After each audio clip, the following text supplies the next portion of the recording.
ప్రేమానందే Hari Hari Hare Krishna. So మనకి ఐదో అధ్యాయంలో వృషభదేవుడు తన పుత్రులకి ఉపదేశాన్ని ఇవ్వడము. దాంట్లో మనకి 35 శ్లోకాలు ఉన్నాయి. దాంట్లో 27 శ్లోకాల వరకు ఆయనకు ఉపదేశం ఇవ్వడము. దాన్ని మనం విభాగాలుగా చేసుకుంటే ఏడు విధాలుగా విభజించుకోవచ్చు. సో ఫస్ట్ ఏంటంటే 1 నుంచి 3. దీంట్లో మనం ఎప్పుడు కూడా ఈ మానవ జన్మ అనేది ఏంటి అంటే మనం ఇంద్రియ తృప్తి వరకు పాకులాడుతూ ఉంటాము. అది కాదు మనం చేయాల్సింది. ఈ మానవ జన్మ అనేది మనము ఆధ్యాత్మిక అంటే మనం భక్తి అనేది పెంచుకోవాలి అనేసి చెప్తారనమాట. సో ఆ భక్తి పెంచుకొని భక్తిలో వెళ్తే ఏమవుతుంది అంటే మనకి హృదయం పవిత్రం అవుతుంది. అంతేకాకుండా మనకి అనంతమైన ఆనందం దొరుకుతుంది అని. అందుకే మనకి ఏం చెప్పారు ప్రభుపాదులు వారు, మన లైఫ్ అంతా కూడా ఎక్కడ చూడండి, చదువుకున్నామా, జాబ్ చేసామా, పెళ్లి చేసుకున్నామా అంటే ఏదైనా ఒక ఆనందం కోసమే. మన క్లాక్ అంతా కూడా ఆనందం చుట్టూ తిరుగుతుంది. సో ఆ అమితమైన ఆనందం దొరకాలి, దివ్యమైన ఆనందం దొరకాలి అంటే దానికి భక్తి కావాలి అని చెప్తున్నారు. సో మానవ జీవితాన్ని దానికే ఉపయోగపెట్టాలి, ఇంద్రియ భోగాల కోసం కాదు. అది జంతువులు కూడా చేసుకుంటున్నాయి అని చెప్పారు. మరి ఆ భక్తి అనేది ఎలా వస్తుంది అని అంటే సెకండ్ క్వశ్చన్లో మనము భాగవతులకి సేవ చేసుకోవాలి. ఆ భాగవతులు అనేవాళ్ళు 2 రకాలుగా ఉంటారు. వాళ్ళు ఏమంటారు, నిరాకారవాదులు, భక్తులు అన్నమాట. సో ఎప్పుడైతే మనం వేళకి సేవ చేసుకుంటూ ఉంటామో దానివల్ల మనం భక్తిలోకి ముందుకెళ్ళగలుగుతుంది. మరి వాళ్ళు ఎలా ఉంటారు, వాళ్ళని ఎలా గుర్తుపట్టాలి అంటే వాళ్ళ గురించి కూడా చెప్తారనమాట. సో ఇక్కడ వాళ్ళు ఏంటంటే అందరూ సమదర్శిగా చూస్తూ ఉంటారు. వాళ్ళకి ఈ విధంగా వాళ్ళ లక్షణాలు చెప్పున్నారనమాట. ఆ తర్వాత దాంట్లో ఏంటంటే మనం ఎప్పుడైతే అలా సేవ చేసుకుంటూ ముందుకు వెళ్తే భక్తిలో కానీ భగవంతుడి యొక్క ప్రేమతో కానీ ఆస్వాదిస్తూ మనము వృద్ధి చెందుకుంటూ వెళ్తున్నాము అంటే మనము ఒక 6 రకాలుగా ఉంటాము అని చెప్పేసి 6 రకాలుగా వృద్ధి చెందుతాం. ఏంటి అవి ఎవరైనా చెప్పగలుగుతారా? నిన్ను కూడా చెప్పుకున్నాం మనం. వాళ్ళు ఏమేం పనులు చేస్తూ ఉంటారు, ఈ 6 రకాల పనులు? హరే కృష్ణ మాతాజీ.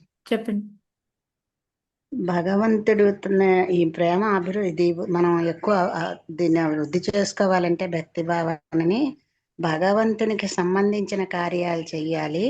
దాని మీద మనం భగవంతుడికి సంబంధించిన కార్యాలు తప్ప వేరే దానికి వాళ్ళు చూడరు. ఓకే. 2 చూడకూడదు. దాని మీద ప్రేమ కలిగి అభిరుచి అంటే చెయ్యాలి అనే అభిరుచి కలిగి మనకు ఉండాలి. తర్వాత ఇప్పుడు నిద్ర, ఆహార, భయం, ఐదునాదులు వీటిలో మనం అంటే ఎవరైతే మనకి ఈ ఇంద్రియ భోగం వైపు ఉంటారో వాళ్ళ యొక్క సాంగత్యం చేయడానికి ఇష్టపడరు. గృహస్థులైనప్పటికీ వాళ్ళకి గృహాసక్తి, వాళ్ళకి దాని మీద గృహాసక్తి ఉండదు. మిత్రులు వీళ్ళందరూ కుటుంబ సభ్యులందరి మీద వాళ్ళ మీద ఏమో అనురక్తి అనేది ఉండదు, కలిగి ఉంటారు. కానీ బాధ్యతగా నిర్వహణ మాత్రం విముఖంగా ఉండంటే వాళ్ళు బాధ్యత మాత్రం చేస్తూ ఉంటారు. సో వాళ్ళ మీద ఇంట్రెస్ట్ లేదు అనేసి వదిలేసి వెళ్ళిపోరు. ఐదోది ఏంటి అంటే వాళ్ళు ఏమంటారు, బాధ్యతను తీసుకుంటారు. అది ఒక భగవంతుడి ఇచ్చిన బాధ్యతగా తీసుకొని వాళ్ళు ఆ బాధ్యతను నెరవేరుస్తారు అని. ఆరోది ఏంటి అంటే మనం బాడీకి ఎంత కావాలో, దాని దేహ పోషణార్థం ఎంత కావాలో అంత ధనాన్ని అర్థిస్తూ ఉంటారు అనేసి మనకి ఫస్ట్ దాంట్లో మానవ జన్మకి ఏంటి మనం చేయాల్సింది, ఆ భక్తి రావాలి అంటే దానికి ఏం చేయాలి, వాళ్ళు ఎలాంటి వాళ్ళు అనేది, ఎలా ఉంటారు మహాత్ములు అనే వాళ్ళు చెప్పారు. సో భక్తిలో మనం ముందుకు వెళ్ళాలి అంటే ఏం పనులు చేయాలి అనేది కూడా మనకి చెప్పారనమాట. సో దాంట్లో ఏంటి అంటే మళ్ళీ 4 నుంచి 6 శ్లోకాల్లో ఓకే నేను ముందు చెప్పి భక్తి చెయ్యను అంటే అప్పుడు ఆ ఇంద్రియ భోగంలోనే చేస్తూ ఉంటావు కదా, దానివల్ల వచ్చే నష్టాలు ఏంటి అనేది చెప్తారనమాట. సో దానివల్ల ఏంటంటే మనం పిచ్చివాళ్ళు ఏంటంటే ఒక కాస్తి కావాలి, అది కావాలి అనే కోరికలు మొదలవుతాయి. అవి నెరవేర్చుకోవడానికి మనము ఏదో ఒక తప్పుడు పనులు చేస్తూ ఉంటాం అనమాట. అది అంటే ఎలా అంటే అది కావాలి అనుకున్నప్పుడు ఏంటంటే ఒక పిచ్చి వెర్రిలాగా అయిపోతుంది, ఏదో ఒక విధంగా దాన్ని సంపాదించుకోవాలి అని. సో అందుకని ఏంటంటే ఫస్ట్ మనం దానివల్ల పిచ్చివాళ్ళం అయిపోతాం ఇంద్రియ భోగరతుల్లో. దాని ద్వారా పాపాలు చేస్తాము. పాపాల వల్ల మనకి భౌతిక దేహం అనేది వస్తుంది. సో ఈ భౌతిక దేహం వచ్చాక మళ్ళీ సేమ్ రిపీటెడ్, మళ్ళీ పాపాలు చేస్తాం, మళ్ళీ భౌతిక దేహం వస్తూ ఉంటుంది అనమాట. సో అలా వస్తూ ఉన్నప్పుడు మనకి ఏంటంటే ఒక్కొక్కసారి ఈ ఇంద్రియ భోగరతుల్లో కూడా మనము ఒక్కోసారి పడిపోతూ ఉంటాం. అది ఎలాగా అంటే దానికి ఏంటంటే ఒక్కొక్కసారి మనం ఏమనుకుంటే పుణ్యకర్మ చేస్తే పోతుంది, పాపం నశించిపోతుంది అని అనుకుంటాం కదా.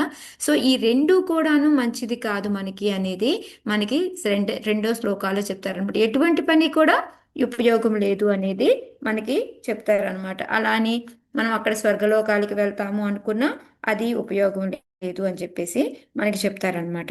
సో ఆ తర్వాత ఏంటి అంటే, ఎప్పుడైతే మనం మరి ఇలాంటి స్టేజ్లో నుంచి బయటికి పడాలి, పుణ్యం చేసినా లేదు పాపం చేసినా ఆ, భౌతిక శరీరమే వస్తుంది అని అనుకున్నప్పుడు ఎప్పుడు మరి మనం దీని నుంచి బయటపడగలము అంటే, భగవంతుడైన వాసుదేవుడి మీద ఎప్పుడైతే మన ప్రేమ అనురక్తి అనేది కలగడం మొదలు పెడుతుందో అప్పుడు మాత్రమే మనం చిన్న చిన్నగా దీని నుంచి బయటపడగలుగుతాము అని చెప్పేసి చెప్పారనమాట. సో ఆ కేటగిరీ అదనమాట. దాని తర్వాత మనకి 7 నుంచి 9 శ్లోకాల్లో ఏంటి అంటే, మరి ఇప్పుడు ఈ ఎందుకు ఈ ఇంద్రియ తృప్తికి పనులు చేయకూడదు వీటి వల్ల నష్టం అని చెప్పారు కదా, కానీ వాటిల్లో కూడా అన్నిటికన్నా కూడా దానివల్ల ఏమవుతుంది, మనము మన జీవిత లక్ష్యం ఏంటో మర్చిపోయి ప్రమత్తులు అంటే జాగృత అనేది పోతుందన్నమాట మనలో. అందువలన దానికి ఏం చెప్తున్నారు ఇక్కడ మనం అంటే, ఇందులో కూడా మెయిన్ ఈ ఏదైతే సెక్స్ అనుకుని చెప్తాం కదా మనము, ఏమంటారు మాతాజీ దాన్ని, మైథున సుఖం.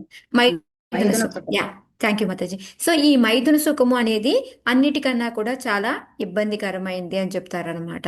ఎందుకు అది అనేది మనకి 8 శ్లోకాల్లో చెప్తారు. ఎందుకు అంటే దానివల్ల ఏమవుతుంది అంటే, ఈ మైథున సుఖం కోసం మనం ఇంట్లోనే ఉండడము, ఆటోమేటిక్గా పెళ్లి చేసుకోవడము, వాళ్ళతో పిల్లల్ని కనడము, ఆ పిల్లలతో పాటు వాళ్ళకి మీద ఆసక్తి, బంధువుల మీద, గృహం మీద, ఈ విధంగా అన్నిటి మీద ఆసక్తి అనేది మొదలైపోయి మనకి ఇంకా నీది నాది అనేది మనకి ఆ మోహం అనేది ఎక్కువ వస్తూ ఉంటుంది. అందువలన ఈ మైథునం అనేది చాలా ఆ, ఆ, మంచిది కాదంటే, ఇంద్రియ భోగంలో కల్లా అతి ఏమంటారు దాన్ని, అతి హీనకరమైందని చెప్పొచ్చు అనుకుంటా.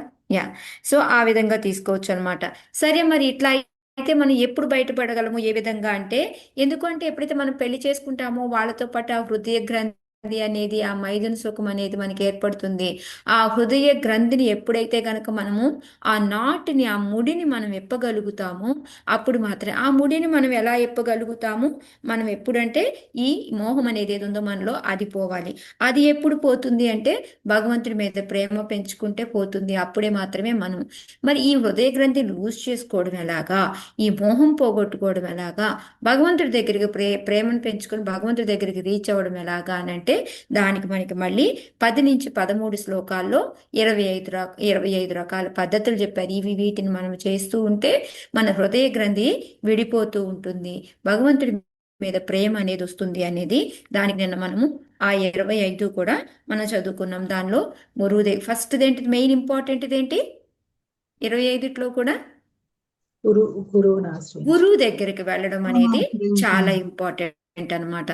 సో ఆ గురువు దగ్గరికి వెళ్ళడము, తర్వాత శాస్త్రాలు చదవడము, మళ్ళీ సత్సంగంలో ఉండడము, మళ్ళీ వచ్చేసి ఎవరైతే జ్ఞానవంతులు అంటే కరెక్ట్ వాళ్ళ దగ్గర నుంచే మనము ఆ జ్ఞానాన్ని నేర్చుకోవడము, నెక్స్ట్ వేదాలు చదవడము, ఎప్పుడు కూడా భగవంతుడి యొక్క కథలు వినడము, వాటిని మళ్ళీ కీర్తనం చేసుకోవడము, ఈ విధంగా మనం ప్రాణాయామం చేయడము, ఈ విధంగా మనకి ఎన్నో రకాలు ఇచ్చున్నారనమాట. మనం కోపాన్ని వదిలేయడము, సమాధానాన్ని అలవాటు చేసుకోవడం, ఈ విధంగా మనకి ఎన్నో రకాల పద్ధతులు ఇచ్చారనమాట.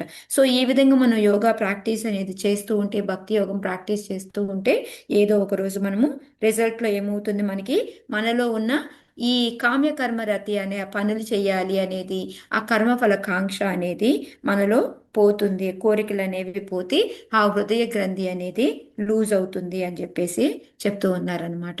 సో ఆ తర్వాత మనకి 15 నుంచి 18 శ్లోకాల్లో ఏంటి అంటే, ఇప్పుడు ఒక లీడర్గా ఉండి, ఎందుకంటే వీళ్ళు ఫ్యూచర్లో ఏంటి రాజులు, క్షత్రియులు కాబట్టి కొంతమంది బ్రాహ్మణులాగా ఉన్నారు. సో అందుకని మీరందరూ చేయాల్సింది ఏంటి అంటే, ఒక లీడర్గా, మేబీ ఒక బ్రాహ్మణుడిగా, ఒక గురువుగా, ఒక తండ్రిగా ఎలా ఉన్నప్పటికీ కూడా మీ యొక్క బాధ్యతలు ఏంటి అనేది చెప్తూ ఉన్నారనమాట.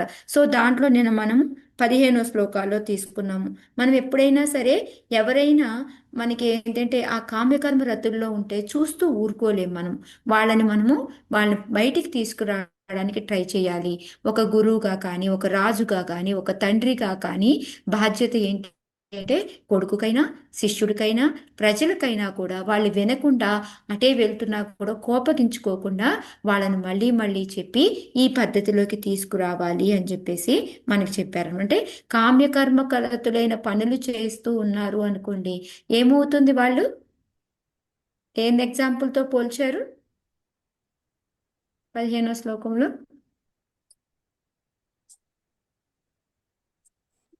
జన్మముచ్చి గల అంధుణ్ణి ఉన్నారు మాతాజీ.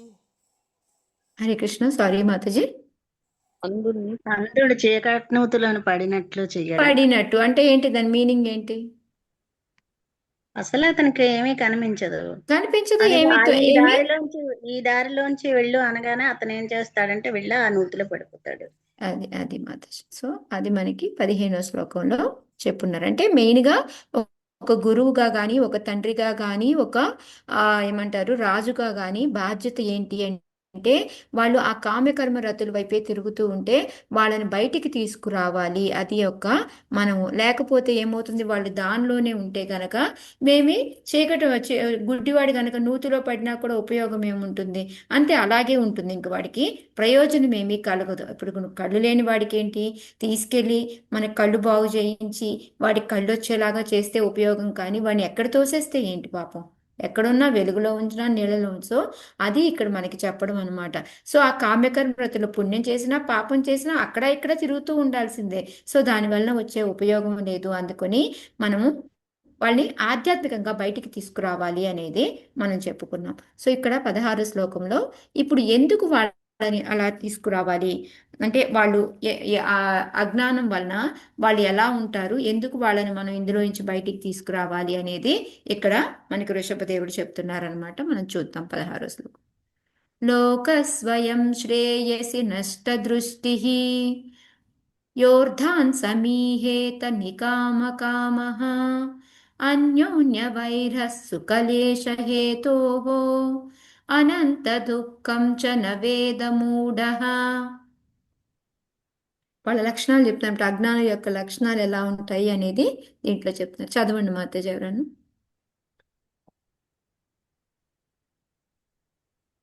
హరే కృష్ణ చదవాలా మాతాజీ? చదవండి మాతాజీ. ప్రణామ మాతాజీ. హరే కృష్ణ. శ్రీల ప్రభుపాదకి జై.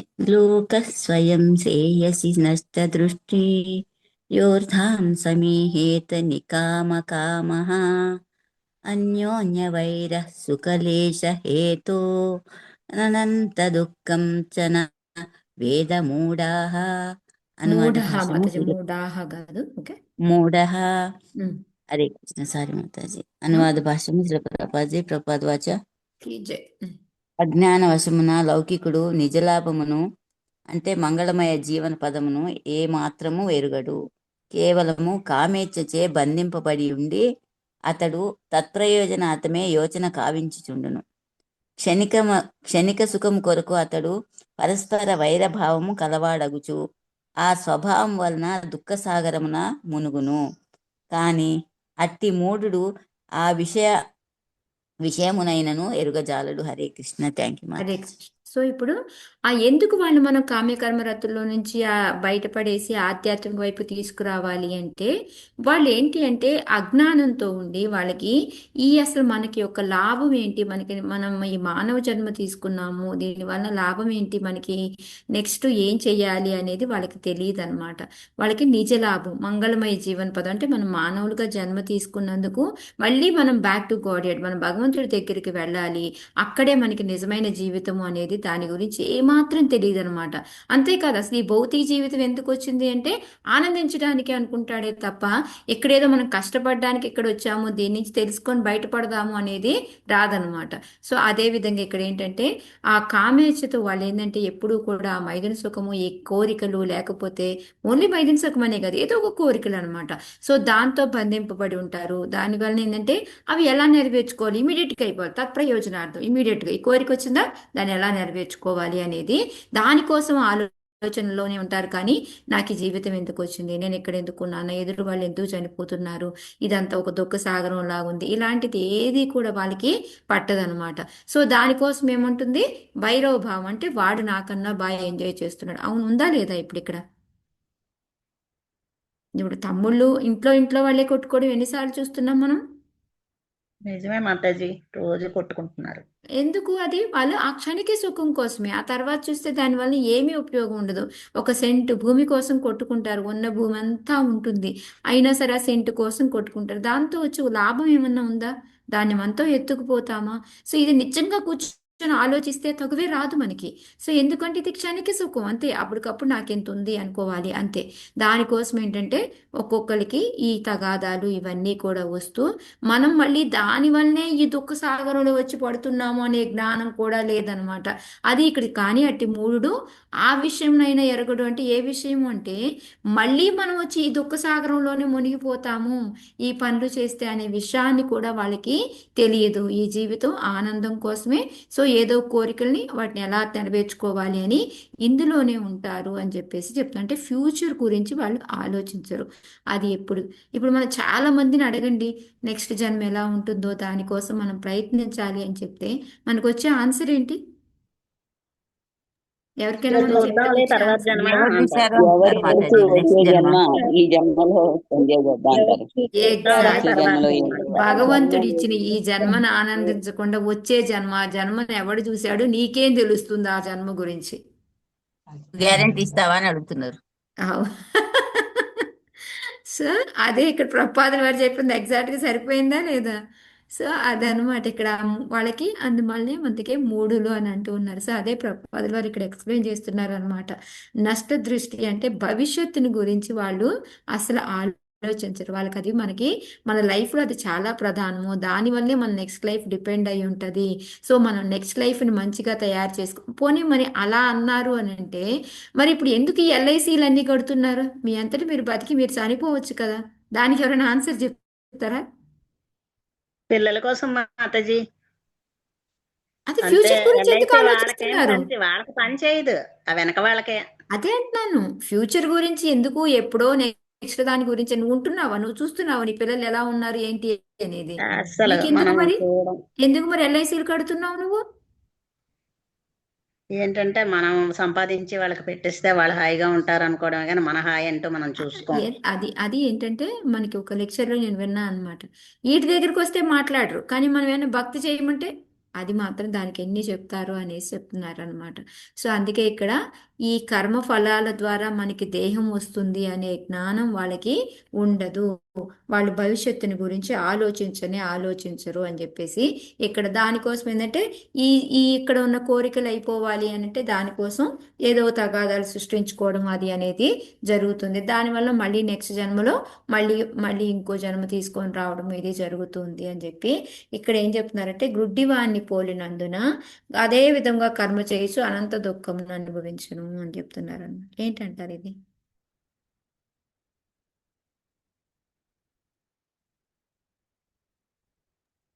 ఎందుకు గుడివాడితో మరి పోల్చారు? కాలం, మరి అతనికి దారి తెన్ను తెలియదు, కాలం విలువ తెలియదు, భక్తి తెలియదు, ఏమీ తెలియదు. అతను ఒక రకమైన మూడు సో కదా. అదే విధంగా ముందు మంచిగా నేను ఏదో చేశాను అనుకుంటాడు, మళ్ళీ అదే నెక్స్ట్ జన్మలో కూడా చేస్తాడు.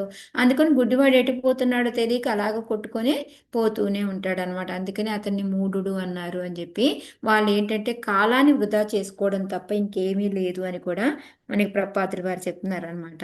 సేమ్ మనకి సెవెంత్ చాప్టర్లో భగవద్గీతలో కూడా వస్తుంది అహం ప్రకాశ్ సర్వస్య. సో భగవంతుడు ఏంటంటే అలాంటి వాళ్ళకి ఏంటంటే ఆయన యొక్క అంతరంగిక శక్తి జ్యోతి వాళ్ళకి ఆ జ్ఞానాన్ని తీసేస్తారు భగవంతుడు. అందువల్ల ఏంటంటే వాళ్ళకి భగవంతుడి గురించి కూడా తెలియదు అనమాట. ఎదురుగా వచ్చి ఉన్నా కూడా భగవంతుడిని గుర్తుపట్టలేరు, రియలైజ్ అవ్వలేరు. చూడండి ఇప్పుడు మనం ఎంతో మంది ఉంటారు మనల్ని మీట్ అయ్యే వాళ్ళు చాలా మంది. ఇప్పుడు ఎగ్జాంపుల్ నిత్యరూపిణి మాతాజీ ఉంది. సో నిత్యరూపిణి మాతాజీ ఎవరికి కనపడినా వెంటనే క్లాసెస్ గురించి ఇక్కడ భక్తి జరుగుతుంది ఇక్కడికి రండి ఇలా వినండి చెయ్యండి అనేసి వెంటనే మాతాజీ చెప్పేస్తారు. ఇప్పుడు ఆ మాతాజీ ఎంతో మందిని ఈ క్లాస్కి రావడము, అందరూ దీంతో పోనీ ఇక్కడ కాకపోతే ఇంకో క్లాస్కి అటాచ్ అవుతూ ఉన్నారు. కొంతమంది ఎంత చెప్పినా కూడా విన్నారు. అంటే వాళ్ళకి ఎదురుగా వచ్చి చెప్పినా కూడా వాళ్ళకి ఏంటంటే ఆ భగవంతుడు ఆ టైం రాలేదు కాబట్టి వాళ్ళకి ఆ అంతరంగిక శక్తి ద్వారా వాళ్ళకి కప్పివేస్తాడు అనమాట. వాళ్ళకి చెప్తున్నా కూడా అర్థం కానీరు. అదే ఇక్కడ మనకి చెప్తూ ఉన్నారు.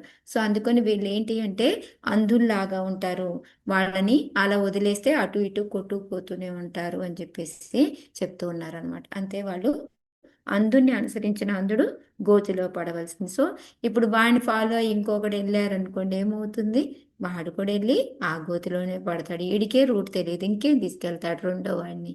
అదే హరే కృష్ణ మాతాజీ, చిన్న డౌట్ వచ్చింది అడగగలరా? చెప్పండి. అంటే మాతాజీ ఇప్పుడు ఈ జ్ఞానం ఆధ్యాత్మికమైన జ్ఞానం తెలియక వాళ్ళు గుడ్డివాడితో వెళ్తున్నారు, అదంతా కరెక్టే. కానీ ఇక్కడ ఉమ్, ఆధ్యాత్మికమైన జ్ఞానము ఆధ్యాత్మికంలో ఉంటూ కూడా ఇలా కళ్ళు కనిపించని వాళ్ళలాగా ప్రవర్తించే వాళ్ళు కొందరు ఉన్నారు. అంటే వాళ్ళు ఎలా ప్రవర్తిస్తున్నారో కూడా వేరే వాళ్ళకి తెలియకుండా ఈ మూర్ఖత్వంలో ఉన్నారు అనుకోండి, కోరికల ప్రకారము. అప్పుడు వాళ్ళని ఉమ్. ఎట్లా మనం కనిపెట్టాలి? వాళ్ళకి ఎట్లా, వాళ్ళకి తెలిసి తప్పు చేస్తే ఎట్లా బుద్ధి చెప్పాలి మాతాజీ? ఇంకా వాళ్ళకి మనం భగవంతుడికి వదిలేయడమే మాతాజీ. మనం బుద్ధి చెప్పలేము, మనకి తెలిసింది మనం చెప్పడం. ఓకే. సో ఇక్కడ ఏంటంటే మెయిన్ మనం ఏంటి, బయట వాళ్ళనైతే మనం వదిలేయచ్చు, బట్ మనకి మన పిల్లల్లాగా మన రిలేటివ్స్ లాగా ఉంటే వాళ్ళకి మాత్రం మనం సర్ది చెప్పాలి మాతాజీ, ఓపిక. అదే ఓపిగ్గా చెప్పాలి. కానీ అసలు వినే పరిస్థితిలో కొంతమంది ఉండరు. ఇప్పుడు చూస్తున్నా, నేను పక్కన పక్కన వదిలేయడమే పక్కన చూస్తున్నా మాతాజీ. కదా. కృష్ణ. ఆ అంటే దేవుడి మీద భారం వేసి వదిలేయమంటారా అంతే వాళ్ళని అంతే ఇంకా? అంతే. కాకపోతే వాళ్ళ రావణ కోసం మనం ప్రే చేసుకోవాలి. ప్రే రావణాసురులు లాంటి చేస్తున్నారు వాళ్ళు కరెక్టే, కానీ అదే ఇది ఎందుకంటే చూస్తున్నా కాబట్టి ఇది కూడా అడిగితే ఉమ్, చెప్పొచ్చు కదా ఎవరికైనా అని అనిపించింది మాతాజీ నాకు. అవును. అంటే వాళ్ళకి భగవద్గీత తెలుసు, భాగవతం తెలుసు, క్లాసులు అటెండ్ అవుతున్నారు, అన్ని అవుతున్నాను, ఈ కోరికలు అణుచుకోలేక వేరే వేరే విధంగా ఆలోచిస్తున్నారు అని వాళ్ళకి అర్థమైనప్పుడు, పేరెంట్స్ కి తెలిసినప్పుడు వాళ్ళు డిఫరెంట్ గా మాట్లాడుతున్నారంట. మరి మాట్లాడుతున్నప్పుడు వీళ్ళు ఏం చేయలేకపోతున్నారు? అంటే తెలిసి కూడా తప్పులు చేయడం అంటే ఇంకా గుడ్డి వాళ్ళతో పోల్చారా, వాళ్ళని కళ్ళున్న వాళ్ళతో పోల్చారా? గుడ్డి వాళ్ళు కాదు మాతాజీ, ఏమంటే కళ్ళున్న అందులు అన్నారు వాళ్ళని. ఆ కళ్ళున్న అందులు. అది అదే అనిపించింది నాకు కూడా ఎస్ మాతాజీ. ఇక మాతాజీ. వాళ్ళు చెప్పడం అంటే చాలా కష్టం ఇంకా కదా అలాంటి మాతాజీ. వాళ్ళు ఇప్పుడు యాక్ట్ చేస్తారు చూడు అందుడిలాగా, కళ్ళుండి కూడా ఇప్పుడు మనం ఆ నిద్రపోతున్నట్టు యాక్ట్ చేస్తూ ఉంటారు. వాడిని మనం ఎంత ఆ, లేపగలం మాతాజీ? లేపలేం. నిజంగా నిద్రించే నిద్రపోయేవాడిని వాడిని మనం లేపగలం. లేపగలుగుతాం. ఎస్. కానీ నిద్ర మెలకువగా నటించే ఉండి వాడిని లేపలేం. నిద్రపోతున్నట్టు యాక్ట్ చేసేవాడిని మనం ఏం లేపగలం? లేపలేం కదా. సో అదే అది ఎప్పటికీ అనిపించింది. వల్ల వాడు కాదు. అడిగినప్పుడు నేను ఇదే ఆన్సర్ చెప్పాలంటే, కృష్ణ మీద భారం వేయడమే కదా. సైలెంట్ అంతే గా ఉండి కృష్ణ మాతాజీ. మీద భారం వేయడం తప్ప అంతే. వాళ్ళకి అసలు వాళ్ళ మాట కాకపోతే వినే వాళ్ళు స్థాయిలో మనకి లేనప్పుడు ఏం నిజంగా చేస్తారు మంచిగా మాతాజీ? రిలేటివ్స్ అనిపిస్తే మన బాధ్యత కాబట్టి నేను చేయాల్సిందంతా చేశాను భగవంతుడా, ఇంకా నేను వాళ్ళ కోసం ప్రే చేసుకోవడం తప్ప నేనేమీ చెయ్యలేను అని చెప్పి మీరు భగవంతుని వేడుకోవడం, అంతే మాతాజీ. అని చెప్పాలి వాళ్ళకి. ఇంకా హరే అంతే. Krishna. Thank you yes. Mataji. రావణాసురులు లాంటి వాళ్ళు కదా మాతాజీ. హరే కృష్ణ. రావణాసురుడు లాంటి వాడు. రావణాసురుడికి అన్ని తెలుసు మాతాజీ, ఎవరేం చెప్పినా వినడు. అవును అవును. ఆఖరిక హిరణ్యాక్షుని రావణాసుడికి ఏం తీసుకొచ్చి మాతాజీ, చెప్పకుండా హిరణ్యకశిపుకి తెలీదా? ఆ హిరణ్యకశిపు ఎంత లెక్చర్ ఆ ఇస్తాడు. హిరణ్యాక్షుడు చనిపోయినప్పుడు మనం అవి ఆ వింటే అబ్బా, అదే భాగవతం క్లాస్ అంతా ఆయన దగ్గరే అదే ఉందనిపించదు మనకి. గుర్తుకొచ్చింది మాతాజీ నాకు. ఆ ఆఖరికి అదే గుర్తుకొచ్చింది. వాడికి మంచి సలహాలు కూడా ఇస్తాడు. ఎంత ఇస్తాడు? మీరు ఆఖరికి ఆ ఎలా లింగం ఉంది, ఇదేముంది, దేహము శరీరం, ఆ, ఇదేముంది, ఇది క్షణికాలం వెళ్తుంది వస్తుంది, ఎన్ని చెప్తాడు అసలు. ఆ, కంసుడు చెప్పలేదా ఆఖరిక మాతాజీ? కంసుడు కూడా దేవకి యా, వసుదేవులకి. అందరూ. హరే కృష్ణ. శివలింగాన్నేమో ఆఖరి కింద పెట్టేస్తాడు. అవును.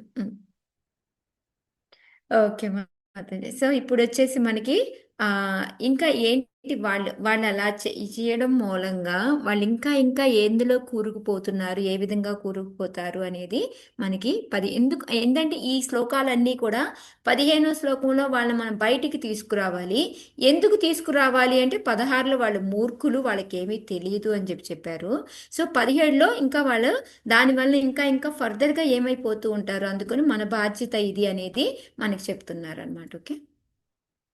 కస్తం స్వయం తదివిఘ్నో విపశ్యేత్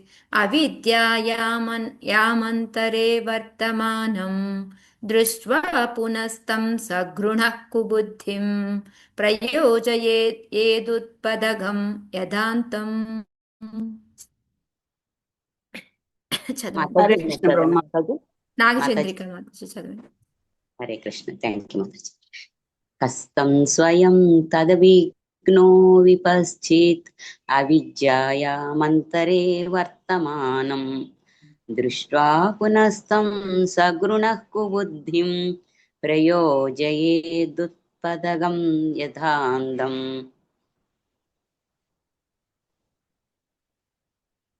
అజ్ఞాని అయి ఎవడేని సంసార పదమున అనురక్తుడైనచో నిజముగా జ్ఞానవంతుడు, దయావంతుడు, ఆధ్యాత్మిక జ్ఞాన సంపన్నుడు అయినవాడు అతనిని ఏల కామ్యకర్రల్లో నియుక్తిని చేసి మరింతగా భవబంధమునకు గురి చేయును.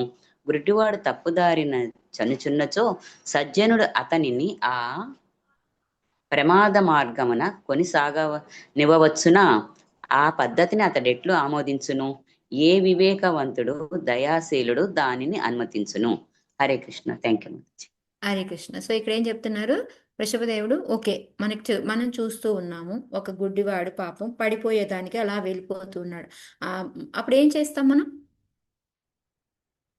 చేయి పెట్టి వెంటనే ఆగు. పక్కకి వెంటనే చెయ్యి వెళ్ళి తెచ్చి ఏం చేస్తాము? పక్కకి లాగుతాం. చేపట్టుకుని ఆపి అయ్యో పడిపోతావయ్యా, రా రా రా ఇలా రా, ఇదయ్యే దారి, ఇట్లా వెళ్ళయ్యా అని చూపిస్తాం కదా. సేమ్ అదే చూపిస్తాం. అనమాట. ఈ ముందున్న అజ్ఞాని మూఢుడు, వాడికి తెలియదు ఈ దేహం ఎందుకే వస్తుందని తెలియదు. ఇంకా ఇంకా ఆనందం కోసం వాడు క్షణికానందం కోసం తప్పులు చేస్తూ ఉంటాడు, వెళ్తూ ఉంటాడు. సో వాడు అంధుడిలాగా ప్రవర్తించి పడిపోతూ ఉంటే, ఇక్కడ జ్ఞానవంతుడు కానీ, దయావంతుడు కానీ, ఆధ్యాత్మిక జ్ఞాన సుసంపన్నుడు కానీ, ఈ ముగ్గురులో అన్నమాట ఎవరైనా సరే, జ్ఞానం తెలిసిన వాళ్ళు, లేకపోతే ఒక దయ, మనుషుల మీద దయ ఉన్న వాళ్ళు. ఇప్పుడు కొంతమంది ఉంటారు, గుడ్డివాడు పోయి పడిపోతూ ఉన్నా కూడా వాడేమంటాడు, వాడి కర్మలే, వాడు వెళ్తున్నాడులే అని ఊరుకొని ఇటు వెళ్ళిపోతుంటాడు, నాకెందుకు వచ్చిన గోళ్ళే అనుకొని. సో అలా ఉండకూడదు అని ఇక్కడ మనకి ఋషభదేవి కూడా చెప్తున్నాడు అనమాట. సో మనకి కొంచెం జ్ఞానం తెలుసున్నా, మనం దయ కలిగి ఉన్న ఇతరుల మీద, మనకి ఈ ఆధ్యాత్మిక భక్తితో ఉన్నప్పటికీ కూడా మనం ఏం చెయ్యాలి అంటే, అలా కామ్యకర్మలో నియక్తులు ఉన్న వాళ్ళని చూస్తూ, ఫస్ట్లో నాకు నిత్యరూపిణి మాతాజీ ఇలా అందరికీ చెప్తుంది అంటే, అబ్బా మాతాజీ ఎందుకు పాపం ఇంతమందికి ఇలా చెప్తుంది, ఏదో తను చేసుకోవచ్చు కదా అని అనిపించేది అనమాట. కానీ నిజంగా ఇప్పుడు మనం చూస్తూ అలా ఊరుకోలేము. ఎందుకు అంటే, అయ్యో ఇలా అన్న వాళ్ళు జ్ఞానం పొందుతారు కదా, కొంచెం అన్న ఉపయోగపడిద్ది కదా, మనం చెప్దాం ఏం పోయింది, వింటే విన్నారు లేకపోతే లేదు అనేసి. ఇప్పుడు మనం ఏం చేస్తాము, మనకి బాగా నమ్మకం పరిచయం ఉన్న వాళ్ళైతే అలా కాదు ఇలాగా చెయ్యి అని చెప్తాం. ఎవరికి పడితే వాళ్ళకి చెప్పాలంటే కొంచెం భయపడతాం. కానీ ఇప్పుడు మనకి ఇక్కడ ఋషభదేవి ఏం చెప్తున్నారు, మనకి కొంచెమన్నా దయాగుణం ఉన్నా, కొంచెం జ్ఞానం ఉన్నా, కొంచెం భక్తి ఉన్నా, మనం చేయాల్సింది ఏంటి, అలా ఎలా అయితే అంధుడు వెళ్ళిపోయి పడిపోబోతుంటే వాడిని చూస్తూ మనం ఊరుకోలేకుండా ఆపి వాడికి సరైన దారి ఎలా చూపిస్తాము, అలాగే ఈ భవబంధాల్లో కూరుకుపోతూ ఉంటే ఇది కాదు నాయన నువ్వు చేయాల్సింది, మనం భగవంతుడి యొక్క భక్తి చేసుకోవాలి, నిష్కామ కర్మ చేసుకోవాలి అని వాళ్ళని అలా భవబంధానికి గురి చేయకుండా సరైన దారిలో నడిపించాలి అని అది మనకి ఇక్కడ చెప్తూ ఉన్నారనమాట. సో వాళ్ళు ఫర్దర్ ఇంకా ఎంటాంగిల్ అయిపోతూ ఉంటే, బంధింపబడుతూ ఉంటే మనం చూస్తూ ఊరుకోకూడదు, మనం వాళ్ళని దారికి తీసుకురావాలి అని చెప్పేసి చెప్తున్నారనమాట. ఓకే, మరి ఇప్పుడు అలాగైతే అందరూ వింటారా వినరా అని ఉంటే, ఒకవేళ అప్పుడు ఓకే, ఇప్పుడు నేను తండ్రిగా ఉన్నాను, నేను చెప్పింది వినట్లేదు, అప్పుడు మరి నేను ఏం చేయాలి అని అనుకుంటే, దానికి అప్పుడు నువ్వు ఆ హయ్యర్ పొజిషనే తీసుకోవద్దు అని చెప్తున్నారు ఇక్కడ వృషభదేవి అయితే. సో ఇది ఇంపార్టెంట్ శ్లోకం, మన అందరికీ బాగా తెలిసింది, ఎక్కువ సార్లు మాతాజీ నేను కోట్ చేస్తూ ఉన్న శ్లోకాలు అనమాట. గురుర్న సస్యాత్ స్వజనో న సస్యాత్, పితా న సస్యాత్ జననీ న సస్యాత్, దైవం న తత్స్యాన్న పతిశ్చ సస్యాన్, నమోచయేత్య సముపేత మృత్యుం. హరే కృష్ణ మాతాజీ. చదువు. గురుర్న సస్యాత్ స్వజనో న సస్యాత్, పితా న సస్యాత్ జననీ న సస్యాత్, దైవం న సస్యాన్న పతిశ్చ సస్యాన్, నమోచయేద్య సముపేత మృత్యుం. అమ్మా, నమోచయేద్య నమోచయేద్య సముపేత మృత్యుం. తమను ఆశ్రయించిన వాళ్లను జన్మ మృత్యు పదము నుండి ఉద్ధరింపజాలని వారు గురువు, తండ్రి, భర్త, తల్లి లేదా ఆరాధ్య దైవం అనేది స్థానమును గ్రహింపరాదు. ఓకే. హరే కృష్ణ. ఇది నాకేమనిపించింది, ఒకసారి కాళ్ళ కింద భూమి కదిలినట్టు అనిపించిందా, గరగరా తిరిగిందా? తండ్రి తల్లి స్థానం కూడా తీసుకోవద్దు అని అంటే మనల్ని ప్రయత్నించాలి అని అక్కడ, అంటే వాళ్ళు మారకపోతే అది మన తప్పు అని కాదు, మనం ప్రయత్నించాలి. మనం ఏమనుకుంటాం, మన పిల్లలు వినటం లేదులే వదిలేస్తాం కదా, ఒకటి రెండు సార్లు చెప్పి, అలా వదలకూడదు. మనం ఏంటంటే ప్రతిసారి చెప్తూనే ఉండాలి, అది ఎప్పుడోకప్పుడు వాళ్ళకి వర్క్ అవుతుంది. సో మనం చెప్పడం మన బాధ్యత అదనమాట, లేకపోతే ఆ బాధ్యతే తీసుకోవద్దు అని చెప్తున్నారు అనమాట.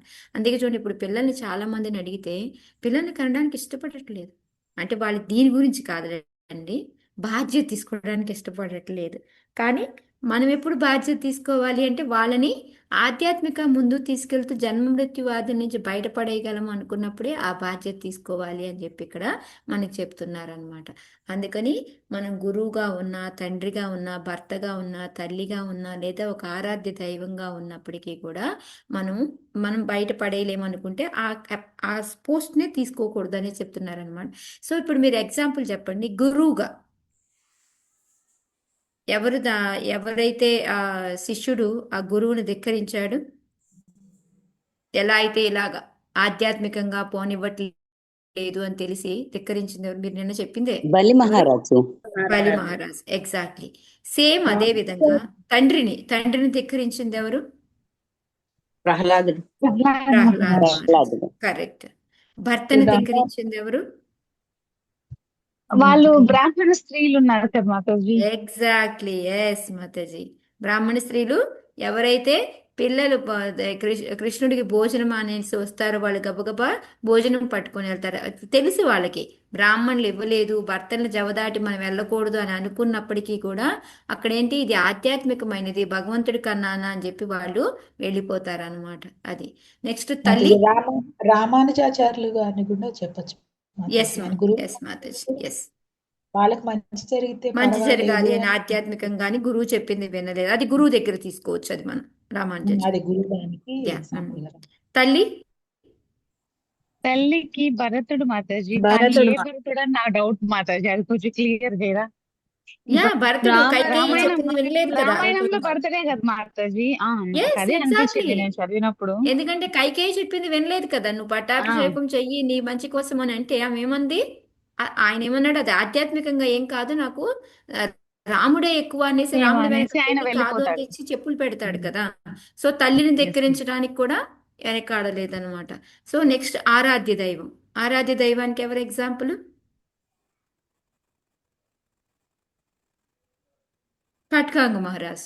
ఉమ్, ఖట్వాంగ మహారాజ్ మాతాజీ. ఖట్వాంగ్. ఖట్వాంగ్ మహారాజ్కి దైవం ఎవరు అంటే ఇంద్రుడు అన్నమాట.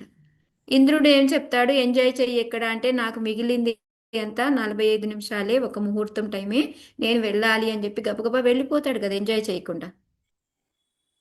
ఆయన ఎప్పుడైతే స్వర్గానికి హెల్ప్ చేస్తాడో అక్కడ ఎంజాయ్ చేసేలాగా ఆయనకు అవకాశం కల్పించినప్పటికీ కూడా ఇంద్రుడి మాటను కూడా ధిక్కరించి వచ్చేస్తాడనమాట. ఎందుకంటే ఆయనకి తెలుస్తుంది 45 నిమిషాలే మిగిలింది అనేసి.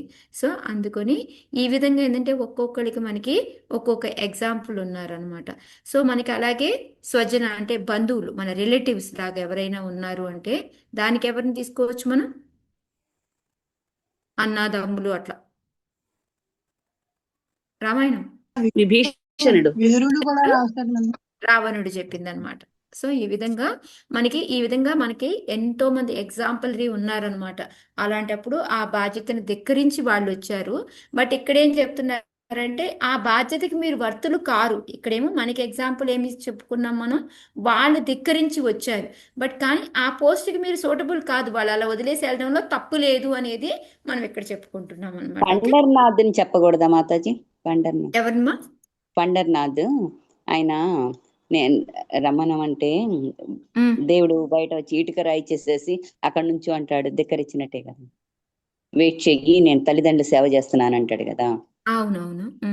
కానీ అంటే అక్కడ ఆయన ఏంటి, భగవంతుడి సేవ కన్నా తల్లిదండ్రుల సేవ ఇంపార్టెంట్ అనుకున్నాడు. బట్ అది భగవంతుడికి నచ్చింది. అది ధిక్కరించినట్టే కదా భగవంతుడి ఆజ్ఞని.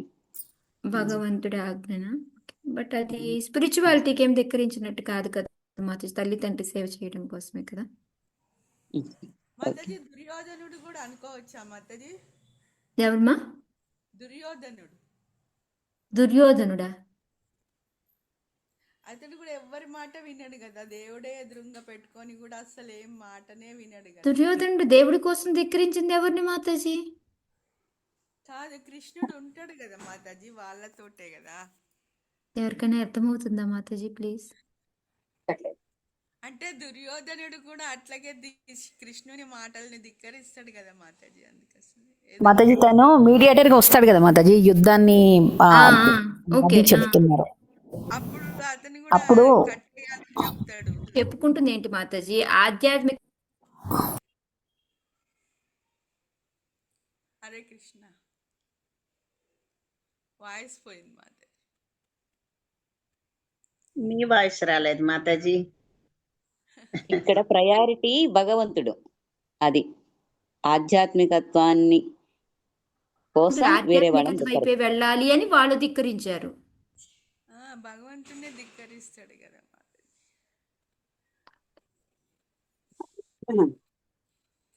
ఓకే. సో ఇక్కడ ఏంటంటే ఈ గురువులే ఇక్కడ ప్రభుపాదుల వారు మనకి ఏం చెప్తున్నారు అంటే మనకి అనేక మంది గురువులు ఉన్నారు ఇక్కడ. సో ఈ గురువుని ఎవరిని సెలెక్ట్ చేసుకోవాలంటే ఎవరైతే మనల్ని జన్మమృత్యు పదం నుంచి బయటపడవేస్తారో అలాంటి వాళ్ళనే గురుస్థానం తీసుకోవాలి తప్ప ఎవరు పడితే వాళ్ళు గురువుల కింద వెళ్ళకూడదు అనేది ఇక్కడ మనకి చెప్తున్నారు. సో ఎప్పుడు మనల్ని వాళ్ళు జన్మమృత్యు పదం నుంచి మనం బయటపడగలరు అంటే ఎప్పుడైతే భగవంతుడి యొక్క విశుద్ధ భక్తుడు అవుతాడో అప్పుడు మాత్రమే పదం నుంచి రక్షించగలుగుతారనమాట.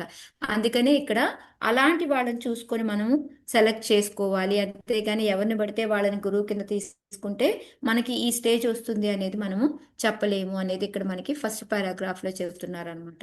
సో రెండో పారాగ్రాఫ్లో ఏంటి అంటే ఇప్పుడు మనం అందరం ఏదైతే చర్చించుకున్నామో ఆ ఎగ్జాంపుల్స్ అన్నీ కూడా ఇచ్చారనమాట. ఇలా మనకి ఇలా భగవంతుడి సేవ కోసం ఒక్కొక్కళ్ళని ధిక్కరించిన వాళ్ళని ఎవరెవరిని అనేది మనం చెప్పుకున్న వాటన్నిటిని కూడా శుక్రాచార్యుడి గురించి ఇక్కడ చెప్తూ ఉన్నారు.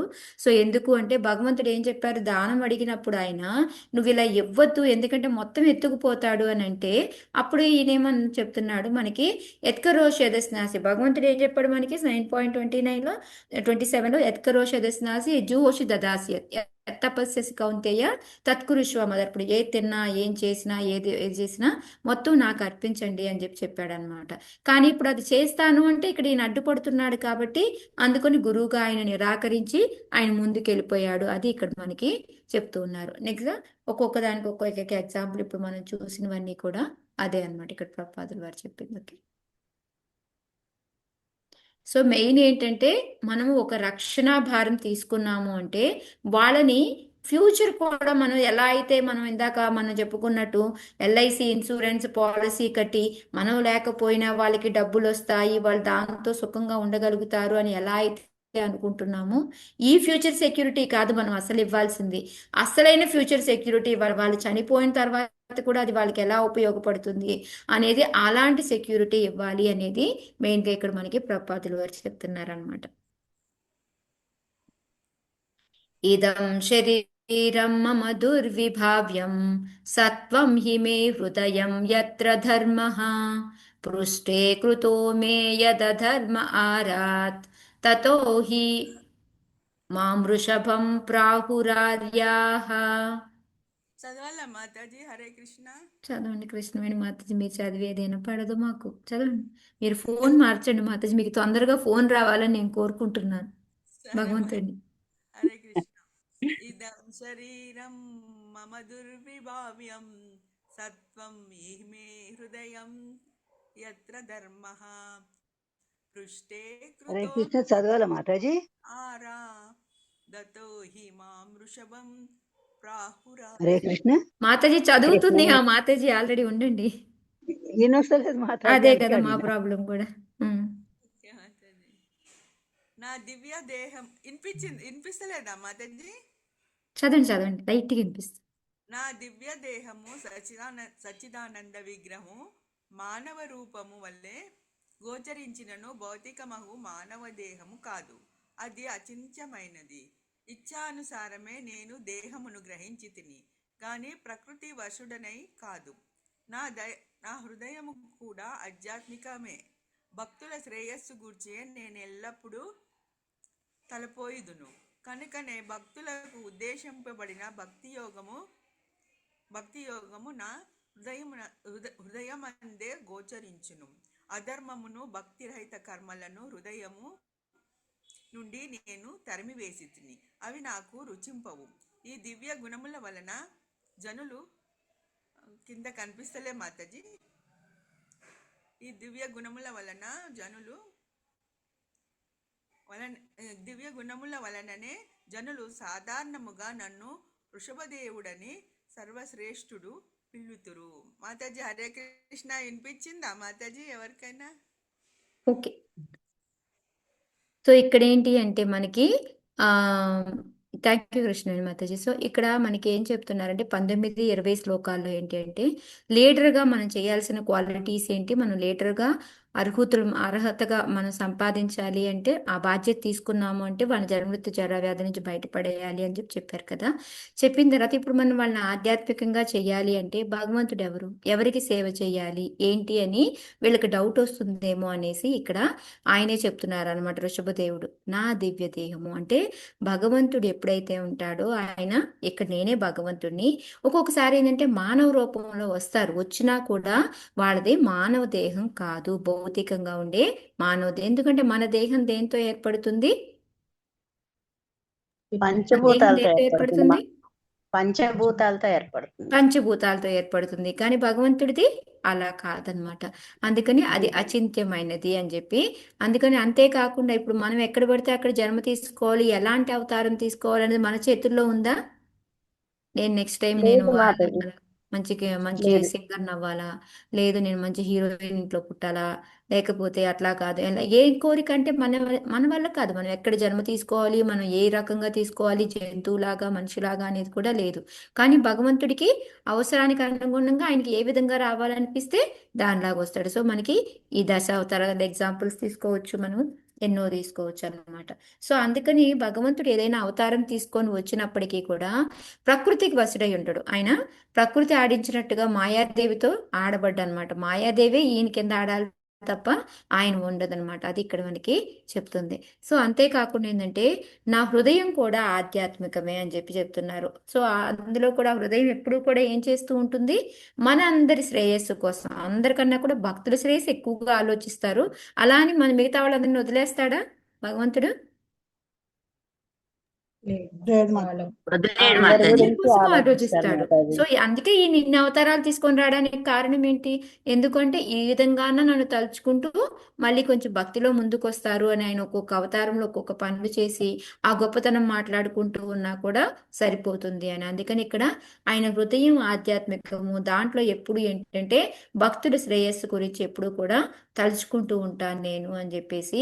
ఎందుకు అంటే వాళ్ళు భక్తులు ఏం చేస్తూ ఉంటారు, ఎప్పుడు భక్తి యోగంలో ఉండి వాళ్ళు హృదయంలో భగవంతుడిని తలుచుకుంటూ ఉంటే ఇక్కడ భగవంతుడు ఏం చేస్తాడు, వాళ్ళని తలుచుకుంటూ ఉంటాడు అనమాట హృదయంలో. అది చెప్తూ ఉన్నారనమాట ఇక్కడ. సో ఎప్పుడైతే అధర్మాన్ని కానీ భక్తి రహిత కర్మలు అంటే భక్తి లేకుండా పనులు చేసే వాళ్ళని నా నుంచి నేను తరిమేస్తాను, అంటే వాళ్ళని నా హృదయంలో నేను ఉంచుకోను అని చెప్పి చెప్తున్నారు. సో ఇక నుంచి మనం ఏదైనా ఒక పని, ఏదైనా అధర్మమైన పని కానీ భక్తితో కూడని పని కానీ చేస్తున్నప్పుడు ఈ ఒక సెంటెన్స్ ని మనం గుర్తు తెచ్చుకున్నాం అనుకోండి, సో అట్లీస్ట్ కొంచెం అన్నా భయపడతాం కదా మనం. అమ్మో వద్దులే, మన భగవంతుడు మన హృదయంలో ఉంచుకోడు, తీసేస్తాడు, మన గురించి ఆలోచించడు అనే ఒక చిన్న థాట్ వస్తే ఎలా ఉంటుంది మనకి? జాగ్రత్తగా ఉంటాం భయం వేస్తుంది జాగ్రత్తగా మాతాజీ. ఉంటాం కదా. సో నాకు ఈ లైన్ చాలా నచ్చింది నాకు. అధర్మమును భక్తిరహిత కర్మల హృదయం నుండి నేను తరిమి వేసి తిని అని చెప్పేసి. సో అందుకని ఆటోమేటిక్గా ఆ పని చేసిన మనల్ని కూడా తీసేస్తాడనమాట. అందుకని అవి నాకు రుచించవు అని చెప్పి అలాంటివి చెప్తున్నారనమాట.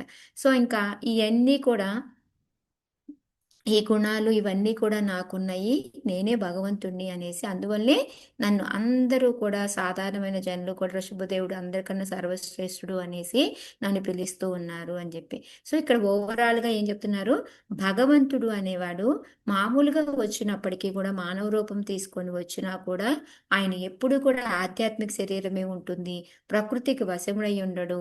ఆయన ఎప్పుడు కూడా హృదయంలో కూడా ఆధ్యాత్మికమే, భక్తుల గురించి ఎప్పుడు ఆలోచిస్తూ ఉంటాడు. భక్తులు అనేవాళ్ళే ఆయన హృదయంలో ఉంటారు. అధర్మము ఏమంటారు, భక్తిరహితమైన కర్మలు అనేవి ఆయన తరిమేస్తాడు అని చెప్తూ ఉన్నారు. సో అన్ని దివ్య గుణాలు, దివ్య శరీరము ఇవే ఉంటాయి భగవంతుడికి అనేది చెప్తూ ఉన్నారనమాట. సో ఇక్కడ అదే మనకి భౌతిక శక్తి, ఆధ్యాత్మిక శక్తి అని రెండు రకాలు ఉంటాయి అనేసి. సో భౌతిక శక్తి మనకి భౌతికమైన దేహము అంటే మనం అన్ని కూడా దేంతో కూడబడి ఉన్నాము, మనకి ఏమంటారు ఇది పంచతత్వం, మళ్ళీ మనసు, బుద్ధి, అహంకారం వీటన్నిటితో పాటు ఉంటుంది మనకి. అదే ఆధ్యాత్మిక శక్తి ఉంటే అక్కడ మాత్రం మనకి ఎదురుగా ఉన్నా కూడా, ఆధ్యాత్మికంగా అయినా ఉన్న మనిషి మనకి ఎదురుగా ఉన్నా కూడా మన కళ్ళతో మనం చూడలేము, మనం తెలుసుకోలేము అనమాట. అందుకని వృషభదేవుడు వచ్చిన ఆయన గుణగణాలను మెచ్చుకున్నారే తప్ప ఆయనే భగవంతుడు అనేది ఎవరికీ కూడా తెలియదు అనమాట. అక్కడ అదే ఇక్కడ మనకి చెప్పడం. సో మనకి ఆత్మని కూడా మనం ఎవరిని ఎలాగైతే చూడలేమో ఆధ్యాత్మికమైన దాన్ని, అలాగే ఆధ్యాత్మికమైన భగవంతుడిని కూడా మనం ఈ కళతో మనం చూడలేము అనేది ఇక్కడ మనకి మెయిన్గా చెప్తూ ఉంటారు. అందుకనే భగవంతుడు భౌతిక దేహం తీసుకొని వచ్చాడు అనుకొని ఆయన్ని కూడా భౌతికమైన దాని కింద లెక్క వేస్తూ మనం ఏం చేస్తుంటాము నార్మల్గా నా ఏదో ఏమంటారు ఏంటి శ్లోకం 9.3 ఏంటిది మాతాజీ అది?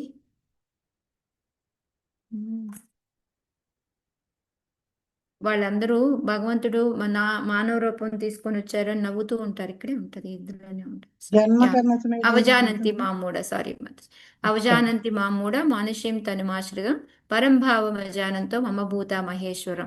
సో ఆయన భగవంతుడు ఏంటంటే మానవ రూపం తీసుకొని వస్తే అదేదో మామూలు రూపం అని వాళ్ళని అపహాస్యం చేస్తూ ఉంటారు. వాళ్ళకి ఆ భగవంతుడి యొక్క దివ్యత్వం అర్థం కాదనమాట. ఎందుకంటే వాళ్ళు ఈ కళతో చూసి వాళ్ళు అర్థం చేసుకో ఆధ్యాత్మికతని వాళ్ళు చూడలేరు అని చెప్తున్నారు. ఆధ్యాత్మిక ప్రపంచంలో ఎలా ఉంటుంది అంటే ఇక్కడ లాగా ఉండదు. అక్కడ అందరూ కూడాను ఓన్లీ మూడు ఉంటాయి. సేవకుడు, సేవించేవాడు అనమాట. అంటే భగవంతుడు, భక్తులు, సేవ, ఈ మూడు తప్ప ఇంకేమీ ఉండవు ఆధ్యాత్మిక ప్రపంచంలో. ఎక్కడ ఈ మూడే ఉంటాయా భౌతిక ప్రపంచంలో? ఈ మూడు తప్ప ఈ మూడు తప్ప, ఈ మూడు కరెక్ట్. తప్ప ఉన్నవన్నీ ఉంటాయి మాతాజీ. ఉంటాయిలే మాతాజీ, మరి తప్ప అని అనకూడదులే, కానీ ఈ ఎక్కువ మూడుతో పాటు ఇంకా చాలా ఉంటాయి ఇక్కడ. అక్కడ ఈ మూడు తప్ప ఇంకా ఏమీ ఉండవు, అది తేడా. ఎందుకంటే ఇప్పుడు మహారాజు లాంటి వాళ్ళు వీళ్ళంతా చేస్తూ ఉన్నారంటే వాళ్ళ పుణ్యఫలమే కదా, ఎంతో కొంత నేర్చుకుని మనం చేసుకుంటున్నాం. సో అందుకని ఇది కూడా ఎంతో కొంత ఉంది, అసలు లేదని చెప్పలేం, కానీ కొంత ఉంది అనమాట. సో అది కాకపోతే అక్కడ ఫుల్గా అదే, ఇక్కడ మేబీ పార్షల్ పాయింట్ 0.1 ఎంతో చెప్పుకోవచ్చు అనమాట. మనం చెప్తూ ఉన్నారు. సో ఇక్కడ అందుకే మనకి ప్రపాదుల వారు కూడా సర్వధర్మాన్ని పరిత్యజ్య మామేకం శరణ, అందుకే అన్ని వదిలేసి నాన్ను శరణ వేడుకోండి అనేసి భగవంతుడు చెప్తుంది. మనం ఎప్పుడైతే ఆధ్యాత్మిక స్థితిలో ఉంటామో అప్పుడు భగవంతుడి యొక్క శరణ వేడుకొని ఆయన యొక్క సేవ చేసుకుంటూ ఉంటే సరిపోతుంది అనేది ఇక్కడ మనకి చెప్తూ ఉన్నారనమాట. అందుకే భగవంతుడికి మనము ఆత్మ అనేది కూడా మనది యాక్చువల్గా ఆధ్యాత్మిక స్వరూపమే, కాకపోతే పైన ఏంటంటే ఈ పొరలాగా ఈ భౌతికమైనది వచ్చి కూర్చొని ఉంది అని చెప్పేసి చెప్తూ ఉన్నారు. సో ఇక్కడ ఓవరాల్గా ఏంటంటే వృషభ దేవుడు నేనే భగవంతుణ్ణి, సో నేను చెప్పేది మీరు చెయ్యాలి అనేది ఇక్కడ ఖచ్చితంగా చెప్తూ ఉన్నారు అనమాట. సో నెక్స్ట్ ఏం చెప్తున్నాడో చూద్దాం మన 20వ శ్లోకాలు. తస్మాత్ భవంతో హృదయేన జాతాః సర్వే మహీయాం సమముం సనాభం అక్లిష్టబుద్ధ్యా భరతం భజధ్వం శుశ్రూషణం తద్భరణం ప్రజానాం. చదవండి మాతాజీ.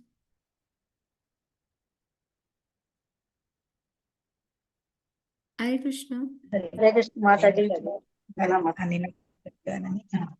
చదవండి మాతాజీ. తస్మాత్ భవంతో హృదయేన జాతాః సర్వే మహీయాం సమయం సనాభం. మముం సనాభం మాతాజీ. ఓకే. మహీయాం సమముం సనాభం సర్వే మహీయాం సమముం సనాభం అక్లిష్టబుద్ధ్యా భరతం భజధ్వం శుశ్రూషణం తదర్పణం ప్రజానాం. భరణం మాతాజీ. శుశ్రూషణం తద్భరణం ప్రజానాం. తద్భరణం ప్రజానాం. తనయులారా, దివ్యగుణ స్థానమగు నా హృదయం నుండియే మీరందరూ జన్మించిరి కనుక మీరు లౌకికులు అసూయాపరులు వలె వర్తించరాదు. భక్తి యందు శ్రేష్ఠుడైన మీ జ్యేష్ఠ సోదరుడు భరతుని గౌరవించి సేవింపుడు. అతనిని సేవించినతో నన్ను సేవించినట్లే యగును. అప్పుడు ప్రజాపాలన చక్కగా కొనసాగలదు. హరే కృష్ణ. సో ఇక్కడ ఏం చెప్తున్నారు, చక్కగా వాళ్ళ కొడుకుల్ని పిలిచి ఇంకా మీరందరూ కూడా ఏం చెప్తున్నారు అంటే నా యొక్క దివ్య గుణ స్థానముగా నా హృదయం నుంచే వచ్చారు. ఎందుకు చెప్తున్నాడు ఈయన హృదయం నుంచి వచ్చారు అని? భగవంతుడు కదా మాతాజీ, అంటే ఇట్లా శారీరకంగా కాదు అనే ఉద్దేశంతో చెప్తాడు. బట్ కానీ వీళ్ళంతా పుట్టింది ఎవరికి?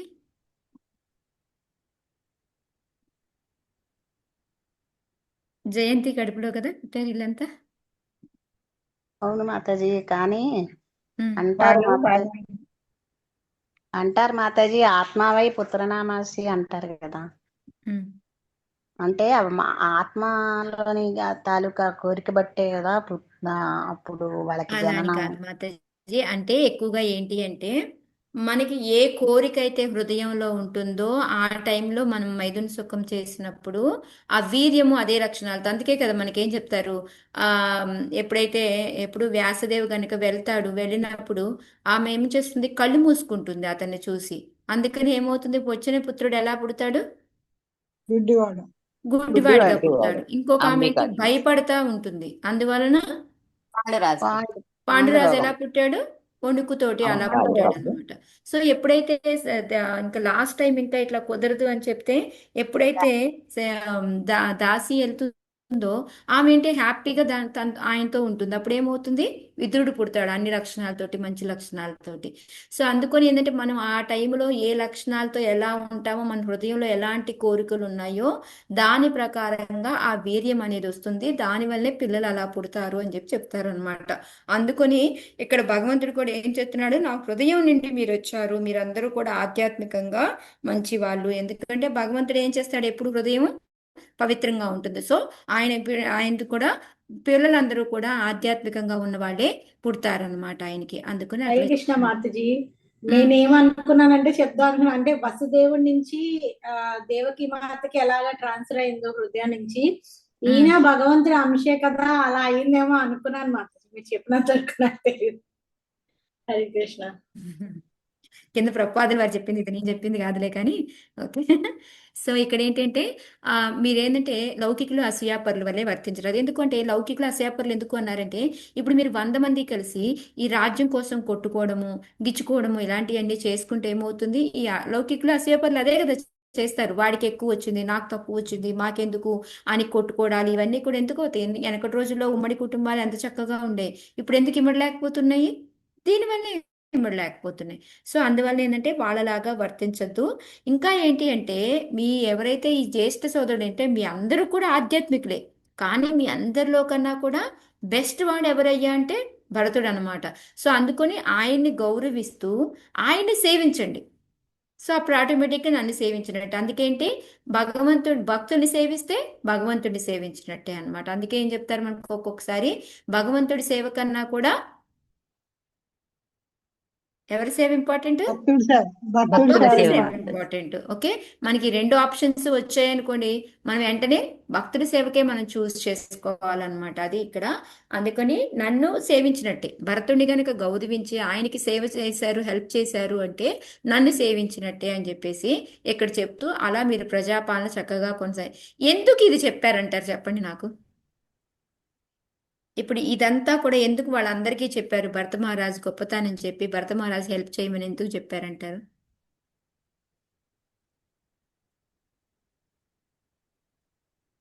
దీని నుంచి మనమేం నేర్చుకోవాలి చెప్పండి.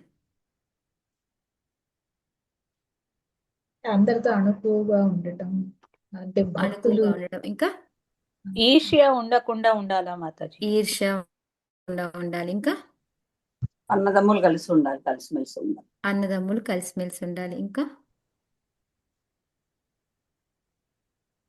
కుటుంబ పెద్దను గౌరవిస్తే తర్వాత కలహాలు రాకుండా ఉంటాయి కదా మాతాజీ, ఆయన మాట వింటే. Yeah okay. ప్రజాపాలన చక్కగా కొనసాగుతుంది అంటున్నాను కదా, అంటే ప్రజలు కూడా ఉద్ధరింపబడతారు అనేది. అంటే ఒకసారి మనకి ఒక్కొక్కసారి ఎలాంటి ఒక చిన్న ఎగ్జాంపుల్ చెప్తాను చూడండి. మనకి రకరకాల ఫ్లవర్ వాజ్ ఉంటుంది మాతాజీ. ఫ్లవర్ వాజ్లో మనం అనేక రకాలైన పూలు పెడతాం. ఒకే రకం పూలు పెట్టం కదా. బొకే ఉందనుకోండి, ఎన్నో రకాలు చేస్తాం. అవన్నీ తెచ్చి ఇప్పుడు ఒక ఫ్లవర్ వాజ్ కుండీలో పెట్టలేదు అనుకోండి, విడివిడిగా పడేసాం అనుకోండి, అందం ఉంటుందా దానికి?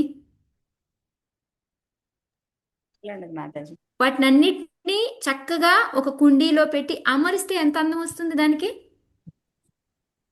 ఈవెన్ గార్లెండ్ కూడా అంతే కదా మాతాజీ, అన్ని తీసుకొచ్చి గుచ్చితే స్వామివారి మళ్ళీ అంత అందమైన గార్లెండ్ ఎంత వస్తుంది. అందంగా ఉంది. సో ఆ విధంగా ఏంటంటే మనకి ఆ ఫ్లవర్ వాజ్ లాగా మీకు భరతుడు ఉన్నాడు.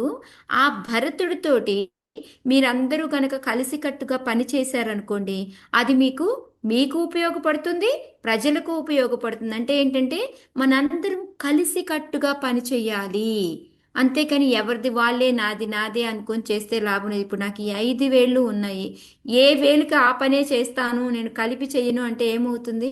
ఇప్పుడు నేను తిందాము అంటే ఇప్పుడు ఈ ఏలుతోనే ఇలా తీసుకుని ఏలుతో తినాలంటే ఎలా తినగలనా నేను? నేను తినాలి అంటే ఏమవుతుంది? ఈ 5 వేళని కలపాలి, నేను కలిపి ఇలా తీసుకొని తింటే చక్కగా ముద్ద లోపలికి వెళ్తుంది. అలా కాదు, నేను నీతో ఎందుకు నేను రావాలి, నేను రాను అని ఈ వేలు చెప్పింది అనుకో, అసలు నేను నీతో ఎందుకు రావాలి, ఈ వేలు చెప్పి నేను పక్కకు పోతాను అందనుకో, ఏం తినగలం? మనం తినలేము. అదే ఎవరిని ఎదిరించాలి అన్నాం అనుకోండి, ఒక పంచి ఇవ్వాలి అంటే ఇలా ఇస్తే ఒక గుద్దు గుద్దితే మొత్తం కలిపి శక్తితో వాడు పడిపోతాడు. అలా కాకుండా ఈ వేలుతో ఒక వేలుతో ఇలా కొడితే వాడు పడతాడా? వాడికి తగలను కూడా తగలదు. కృష్ణ చైతన్య నేను ఇలా అన్నా అనుకో, వాడికి ఏం తగలదు కూడా తగలదు వాడికి. సో ఆ విధంగా ఏంటంటే మనం కలిసి కట్టెల మోపు కట్టుగా కూడా ఎగ్జాంపుల్ చెప్తారు కదా మాతాజీ. ఏదమ్మా? కట్టెల మోపు, కట్టెల మోపు. కట్టెలు మోపుది. ఎస్ మాత, మన చిన్నప్పటి నుంచి విన్న స్టోరీ అది. విడివిడిగా ఉంటే ఎవడైనా ఎరగదీయగలడు, మనం కలిసి కంబైన్డ్గా ఉంటే ఆ మూటను ఎవడైనా ఎరగదీయగలడా? ఎవడు ఎరగదీయగలడు. మనం ఎప్పుడు చిన్నప్పటి నుంచి చదువుకున్న స్టోరీ అది. సో ఈ విధంగా ఏంటి అంటే అలా కూడా రకరకాలుగా ఉండొచ్చు మనం. ఇప్పుడు ఎలాగైతే పాండవులు ఉన్నారనుకోండి, వాళ్ళు ఒక్కొక్కరు ఒక్కొక్కటి. భీముడిది ఒక క్యారెక్టర్, యుధిష్ఠిర మహారాజు ఒక క్యారెక్టర్, అర్జునుడిది ఒక క్యారెక్టర్, నకులది ఒక టైపు.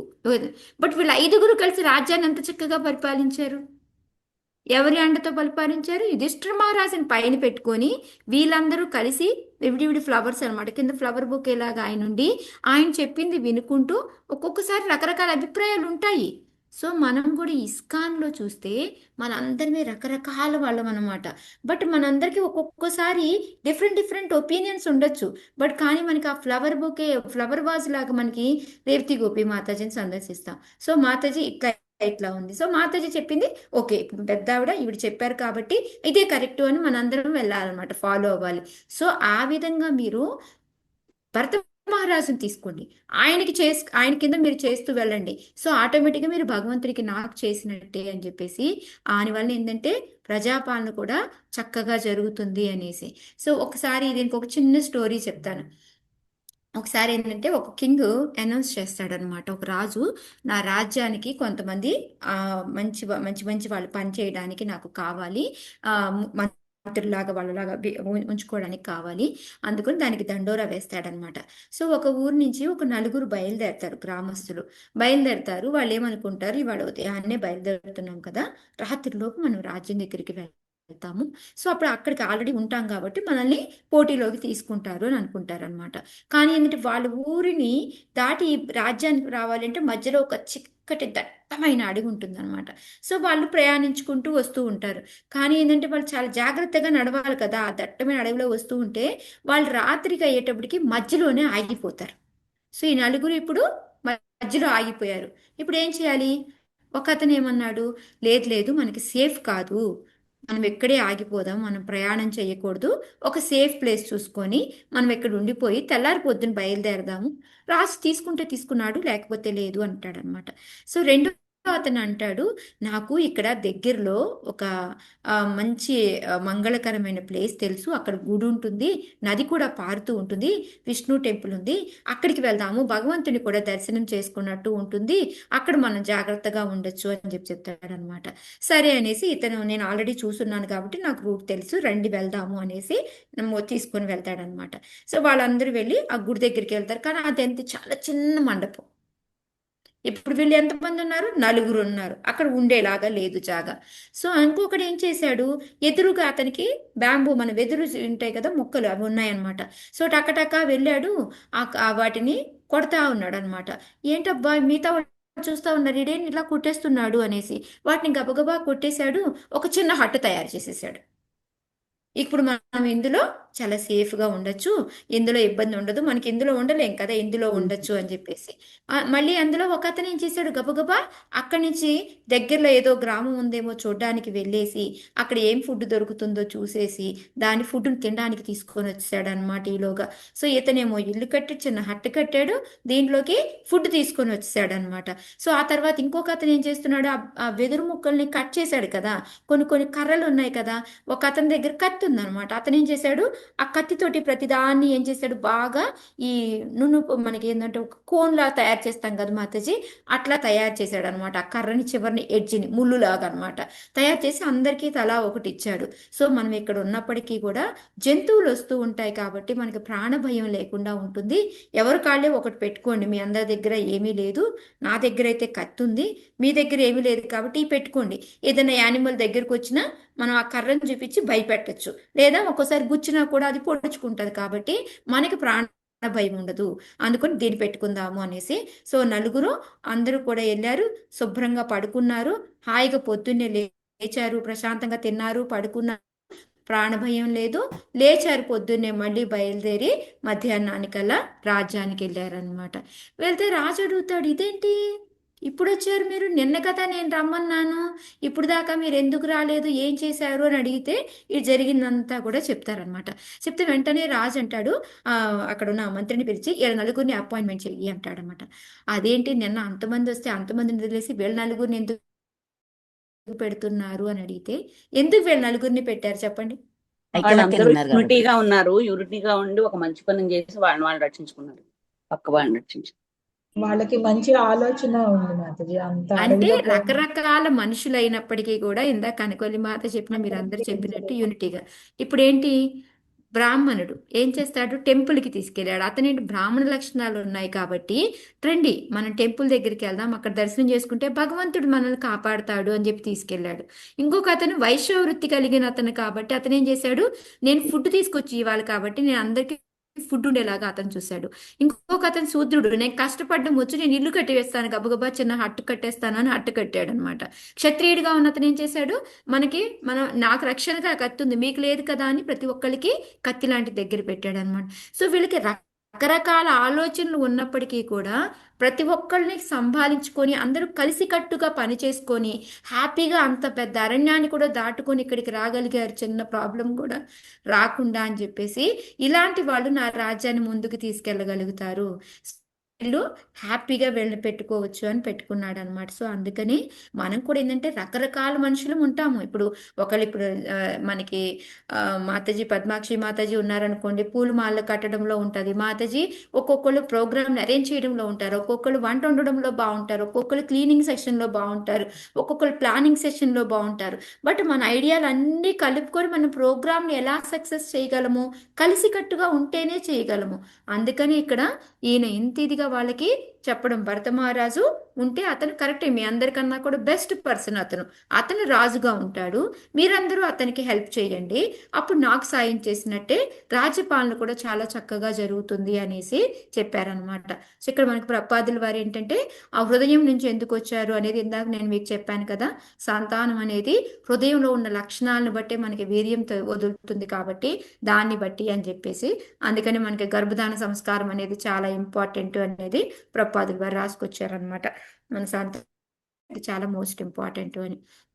నెక్స్ట్ ఏంటంటే శ్రేష్ఠుడైన వాళ్ళే రాజ్యం పరిపాలిస్తే బెస్ట్ కాబట్టి అందరికన్నా కూడా భరతుడు ఇంపార్టెంట్, ఆయన పరిపాలనలో చాలా చక్కగా అవుతుంది అని చెప్పేసి అందులో చెప్పారు. ఇంకా ఏంటంటే మనం ఏంటంటే ఈ బంధుత్వాలతో కాకుండా ఇప్పుడు ఏంటంటే అక్కడ మనం అనుకోవచ్చు ఏంటి, మనం గృహం మీద ఆసక్తి, బంధువుల మీద ఆసక్తి వదిలేయాలి అని చెప్తే ఇక్కడ భరత మహారాజుకి సాయం చెయ్యండి అన్నలాగా అని చెప్తున్నాడు అంటే అక్కడ అలా కాదు చెప్పడము. ఎందుకంటే భరత మహారాజు మహాభక్తుడు, ఆయనకి సేవ చేసిన వలన భగవంతుడికి సేవ చేసినట్టే అయ్యి మీదందరి, అంతేకాని అది గృహ బంధం వలన వాళ్ళకి సాయం చేయమని చెప్పలేదు. అదనమాట ఇక్కడ ప్రపాదుల వారు దానికి చెప్తూ ఉన్నారనమాట ఆన్సర్. ఓకే, సో నెక్స్ట్ మూడో దాంట్లో ఏంటి అంటే ఎలాగైతే ఈ భరతుడు ప్రధానంగా మంచిగా పాలన చేస్తాడు అని ఎలా అనుకున్నాడో సేమ్ అలాగే కృష్ణుడు మనకి పాండవుల టైంలో ధర్మరాజే పరిస్థితి, దుర్యోధనుడు అయినా కూడా ఆయనకి నచ్చలేదు. ఎందుకంటే నువ్వు కరెక్ట్ అయిన వాడివి, నువ్వే ఉండాలి అని చెప్పేసి మనకి శాంతి సభ జరిపిన ఆ తర్వాత యుద్ధం చేసి రకరకాల ట్రిక్స్ ప్లే చేశాడు అనుకున్న దేనికోసం, ఒక మంచి రాజు ఉండాలి అనే ఉద్దేశంతో భగవంతుడు ఇవన్నీ చేశాడు అనేది కూడా ఇక్కడ మనకి చెప్తున్నారు అనమాట. ఓకే, ఎందుకు అంటే ఆ రాజు సరిగ్గా ఉన్నప్పుడే మిగతా వాళ్ళందరినీ కూడా సరిగ్గా తీసుకెళ్ళగలుగుతాడు. మనకి అందుకే ఇప్పుడే ఇక్కడంతా కూడా ప్రపాదుల వారు మనకెందుకు ఇప్పుడు ఇలా ఉంది అంటే మనందరం ఏంటంటే శూద్రులుగా ఉంటాము, మనం ఇంకో శూద్రుడిని సెలెక్ట్ చేసుకుంటున్నాము. దానివల్ల ఏమవుతుంది, వాళ్ళ రాజ్యపాలన అనేది సరిగ్గా జరగట్లేదు, మనం దేశాధినేతను ఎన్నుకోవడంలో మనం సరిగ్గా ఉండట్లేదు, మనం ఫెయిల్ అయిపోతున్నాము అనేది ఇక్కడ ప్రపాదుల వారు చెప్తున్నారు అనమాట. మనకి మంచి ప్రభుత్వం కావాలి, మంచి భగవత్ ప్రతినిధి కావాలి అంటే మనం భక్తుడిని సెలెక్ట్ చేసుకోవాలి. అప్పుడే మిగతా వాళ్ళందరూ చూడండి, ఇప్పుడు ఇంతకు ముందు మీద ఇప్పుడు మనకి ఎలా అయితే నరేంద్ర మోడీ ఎప్పుడైతే ప్రధానమంత్రిగా అయ్యాడు ఏముంది, ఎంతో కొంత మనకి బెనిఫిట్ కనిపిస్తుందా లేదా ఆయన పరిపాలనలో? నేను కూడా అదే చెప్పాలా అనుకోంటే మాతాజీ, మోదీ వచ్చినాక సనాతన ధర్మం ఎక్కువైంది, జనాలు కాన్ఫిడెన్స్ దాని గురించి మాట్లాడే తత్వం వచ్చింది. So it's very good Mataji. కానీ ఇప్పుడు చూడండి మిగతా వాళ్ళు ఏం చెప్తున్నారు, భక్తుడు ఆయన ఉండి దాని పనిలే చేస్తున్నాడు, మిగతాయి చేయటం లేదు అనేసి. ఇప్పుడు వీళ్ళు ఇలాంటి వాళ్ళు వచ్చారనుకోండి, ఏమవుతుంది, సనాతన ధర్మం మొత్తానికి మట్టి కట్టుకుని పోతుంది అనమాట. ఎంతో కొంత ఇప్పుడు ఈయన తేడానికి ట్రై చేస్తున్నాడు, మిగతా వాళ్ళు వస్తే ఏమవుతుంది ఇదనమాట. అందుకనే మనం ఎంచుకునేటప్పుడు ప్రాపర్గా ఎంచుకోవాలి అనేసి మనకి ప్రపాదుల వారు చెప్తూ ఉన్నారనమాట. ఓకే, హరే కృష్ణ. ఓకే, ఇది రేపు చెప్తానులే మాత్రం, ఎందుకంటే దీని పర్పోర్ట్ చాలా పెద్దది ఇచ్చారు ప్రపాదుల వారు. సరే ఓకే, ఇవాళ కొంచెం డిస్కస్ చేసుకొని రేపు కొంచెం చేసుకుందాం. ఆల్మోస్ట్ 4 పేజెస్ పర్పోర్ట్ ఉంది దీనికి. భూతేషు వీర్భూత్య ఉదత్తమాయే సరీసృపాస్తేషు సబోధనిష్ఠాః తతో మనుష్య ప్రమదాస్తతోపి గంధర్వ సిద్ధ విబుధానుగాయే దేవాసురేభ్యో మఘవృత్ ప్రధాన దక్షాదయో బ్రహ్మసుతాస్తు తేషాం భవ పరసోద విరంచ వీర్యః సమత్పరోహం ద్విజదేవ దేవః. సో ఇక్కడి నుంచి మనకి 1920లో భగవంతుడికి భక్తుడికి కూడా సేమే, భక్తుడి సేవ చేస్తే భగవంతుడి సేవ చేసినట్టే, నేనే భగవంతుడిని అని చెప్పేలాగా శుభదేవుడు చెప్పాడనమాట. ఇక్కడి నుంచి ఏంటి అంటే మనకి 21 నుంచి మనకి ఆల్మోస్ట్ 25 శ్లోకాల వరకు కూడా బ్రాహ్మణాల యొక్క గొప్పతనం చెప్తున్నారు. ఎందుకంటే రాజుకి సేవ చేయమన్నాడు, భరతుడికి అందరూ మీరుండి సేవ చేయండి అన్నారు. కానీ ఆ భరత మహారాజు కూడా ఎలా పరిపాలించాలి, బ్రాహ్మణుల యొక్క ఆదేశం ప్రకారం పరిపాలించాలి అని చెప్పడానికి, బ్రాహ్మణులు ఎందుకు అంత గొప్ప అనేది వాళ్ళ యొక్క ఆర్డర్, మనుషులు కానీ జీవుల నుంచి చూసుకుంటూ ఆర్డర్లో పోతే హయ్యెస్ట్ దానికి వచ్చినప్పటికి బ్రాహ్మణులు వస్తారు. సో వాళ్ళు ఎందుకు, వాళ్ళ లక్షణాలు ఏంటి, ఎలాంటి వాళ్ళని మళ్ళీ బ్రాహ్మణులు తీసుకోవాలి, మనం ఎవరిని పడితే వాళ్ళు బ్రాహ్మణుల కులంలో పుడితే బ్రాహ్మణులు కాదు, ఎలాంటి వాళ్ళని మనం బ్రాహ్మణులుగా తీసుకోవాలని 24 శ్లోకాల్లో 8 గుణాలు ఉండాలి వాళ్ళకి, అలాంటి వాళ్ళనే బ్రాహ్మణులు తెంచుకొని వాళ్ళ యొక్క ఉపదేశాలతోటి రాజ్యాన్ని పరిపాలించాలి అని చెప్తారనమాట. సో ఈ 20 నుంచి 25 శ్లోకాల వరకు కూడా బ్రాహ్మణుల యొక్క గొప్పతనము, వాళ్ళు ఏ విధంగా గొప్ప అని చెప్పేది ఉంటుందన్నమాట. ఓకే, ఎవరైనా చదువుతారా మాతాజీ? ఇద్దరు చదవండి. పద్మ, చదువుతానండి. కృష్ణకుమారి మాత చదవండి.